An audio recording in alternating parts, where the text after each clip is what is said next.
মূল্যবৃদ্ধি রুখতে প্রশাসন প্রথম থেকেই সজাগ। আলুর মূল্য নিয়ন্ত্রণে রাখতে প্রশাসন ধারাবাহিকভাবে পদক্ষেপ করছে।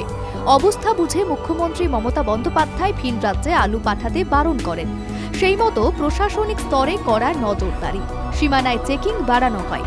এবার বিধানসভায় দাঁড়িয়ে মুখ্যমন্ত্রী স্পষ্ট করলেন, নিত্য ব্যবহার্য সবজির মতো আলু পেঁয়াজের দাম নাগালে রাখতে প্রশাসন যে কঠোর পদক্ষেপ নিতে চায় তাও স্পষ্ট করে দিয়েছেন প্রশাসনিক প্রধান। মূল্য নিয়ন্ত্রণের মতোই উত্তরবঙ্গের ওয়াকআপ বিল নিয়ে সরব হন মুখ্যমন্ত্রী মমতা বন্দ্যোপাধ্যায়।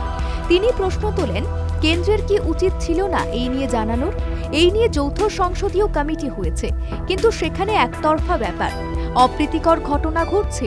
এই যৌথ সংসদীয় কমিটির নানা জায়গায় ভিজিট করার কথা ছিল, কলকাতাতেও কথা ছিল, কিন্তু তা বাতিল হয়েছে কেন? বাংলাকে এত ভয় কেন? মুখ্যমন্ত্রীর প্রশ্ন তোলেন। পারবেন বালাজি ট্রাস্টের কত সম্পত্তি আছে তার অধিকার করা? রামকৃষ্ণ মিশনের সম্পত্তিতে হস্তক্ষেপ করতে পারবেন?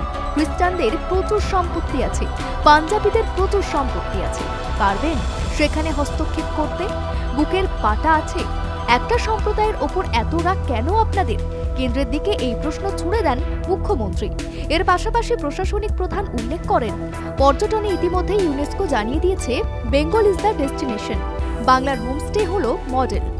আমাদের মন্দির মসজিদ গুরুত্ব দিয়ে আমরা কাজ করছি। দক্ষিণেশ্বরে স্কাইওয়াক হয়ে গেছে, কালীঘাটে স্কাইওয়াক হচ্ছে, দীঘাতে জগন্নাথের মতো দর্শনীয় মন্দির গড়ার কথাও উঠে আসে মুখ্যমন্ত্রীর কথায়।